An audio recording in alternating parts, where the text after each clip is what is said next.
Hosea. Unang kabanata. Ito ang ipinahayag ng Panginoon kay Hoseas na anak ni Beeri, noong magkakasunod na naging hari sa Huda sina Uzziah, Jotham, Ahaz, at Hezekiah, habang naghahari naman sa Israel si Jeroboam na anak ni Joash. Ang asawa at mga anak ni Hoseas.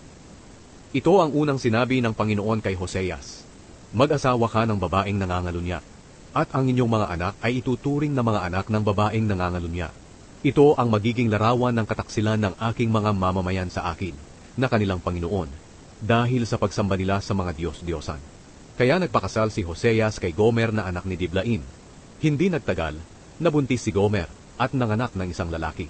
Sinabi ng Panginoon kay Hoseas, Jezreel ang ipangalan mo sa bata, dahil hindi na magtatagal at parurusahan ko ang hari ng Israel, dahil sa ginawang pagpatay ng ninuno niyang si Jehu sa lungsod ng Jezreel.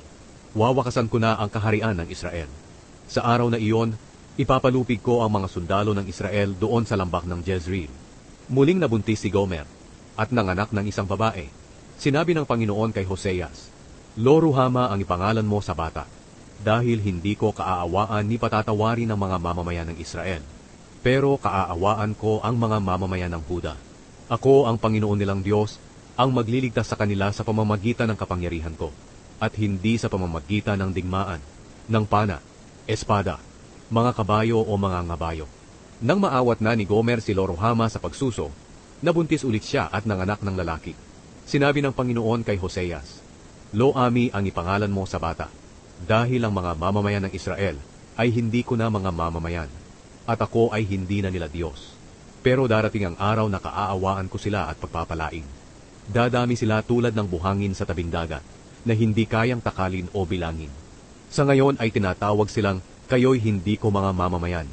Sila'y tatawaging, mga anak ng Diyos na buhay. Magkakasamang muli ang mga mamamayan ng Huda at ng Israel, at pipili sila ng iisang pinuno. Muli silang uunlad sa kanilang lupain. Napakasaya ng araw na iyon para sa mga taga-Jezreel.